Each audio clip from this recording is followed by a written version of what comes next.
Good morning, everyone.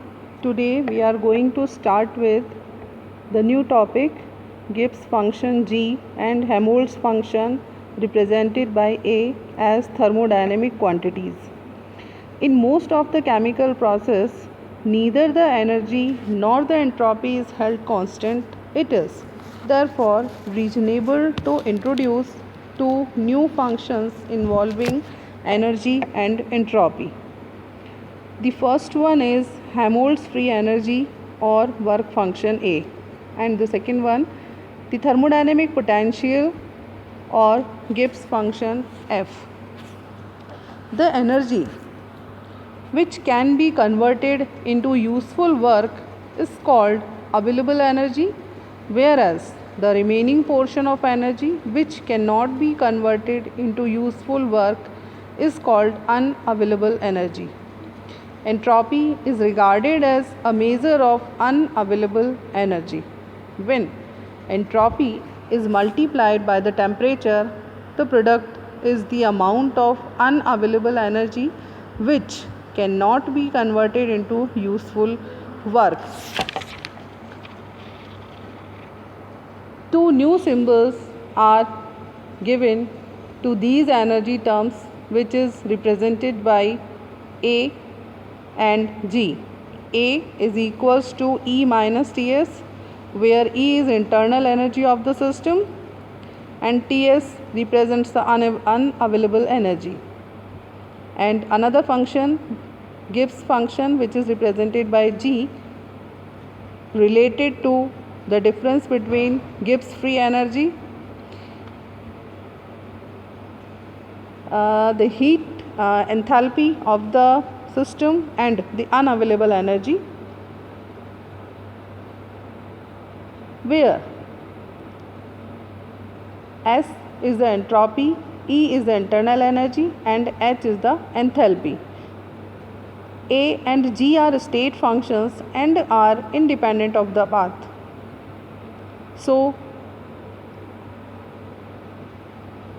the Helmholtz free energy of any system A is defined as the difference between the internal energy of the system and the unavailable energy, where E and S represents the internal energy and entropy of the system respectively.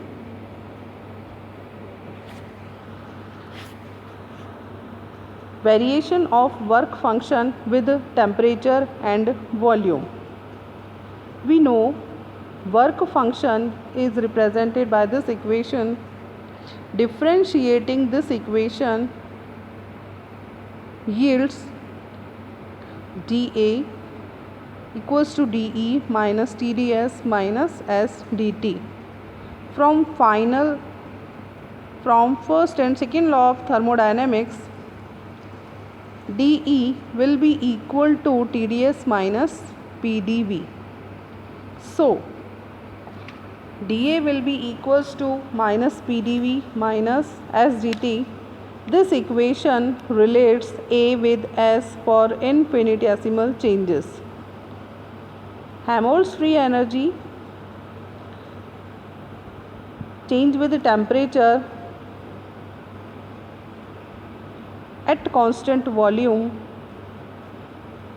So, when dV is equals to 0, this equation converts into new equation and becomes as dA will be equals to minus S dt.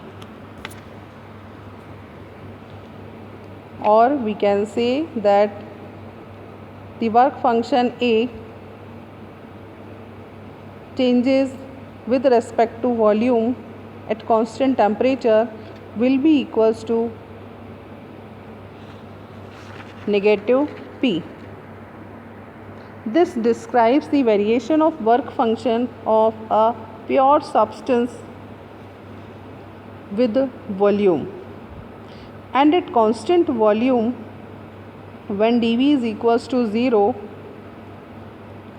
the work function A changes with respect to temperature at constant volume will be equals to minus S. This relation is utilized for establishing Gibbs-Helmholtz relation. After differentiating equation 1 at constant volume with respect to temperature and equation 2 at constant temperature with respect to volume respectively, we get a new equation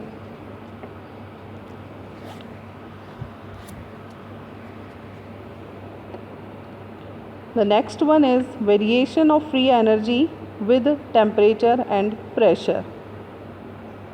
We know that Gibbs free energy is related with enthalpy and the unavailable energy in this manner. Since H is equals to E plus PV, so we can substitute the value of enthalpy in the above equation, and finally we get, and upon differentiating, finally we get dg equals to dE plus PdV plus VdP minus TdS minus SdT. For an infinitesimal stage of irreversible process, from the first law of thermodynamics, dq will be equals to dE plus PdV, so we can put this value in the above equation. And also from the second law of thermodynamics, we know that dq is equals to TdS. So both these values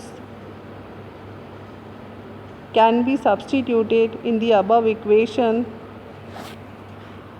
and finally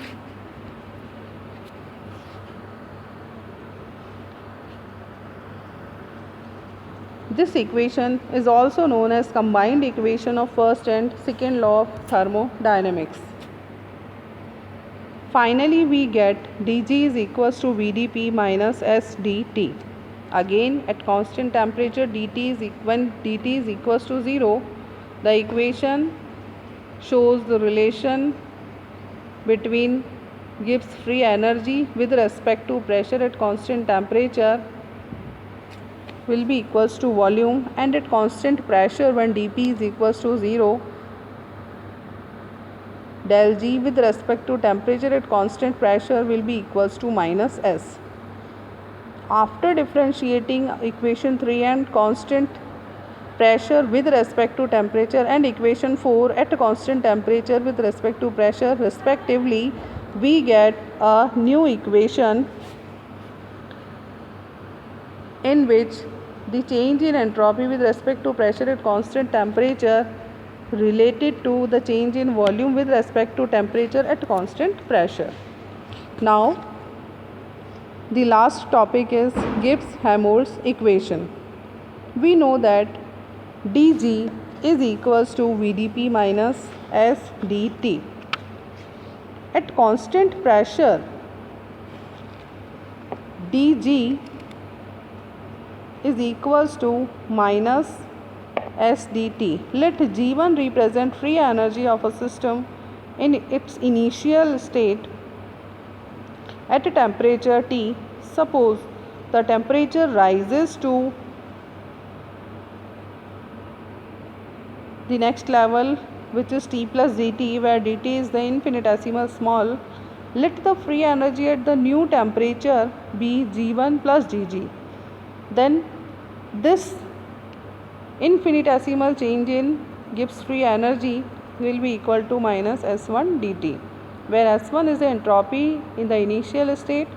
Now suppose free energy of the system in the final state be G2 at temperature T, and is the free energy at temperature T plus dt in the final state. Then dG2 will be equals to minus S2 dt, where S2 is the entropy of the system in the final state. Subtracting equation 5 from equation 6, we get the relation between change in Gibbs free energy with change in entropy. This equation is represented as del G will be equal to delta H minus T del S. Del S shows the change in entropy. Hence, the final equation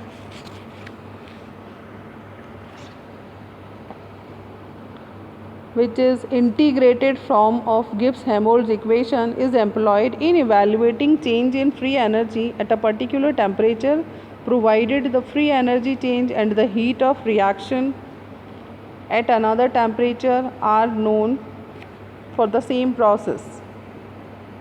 This equation is known as Gibbs-Helmholtz equation. It is applicable to all processes occurring at constant pressure. It has been used for calculating the heat change for a process or a reaction taking place at constant pressure, provided the values of free energy at two different temperatures are known. Thank you. Have a nice day.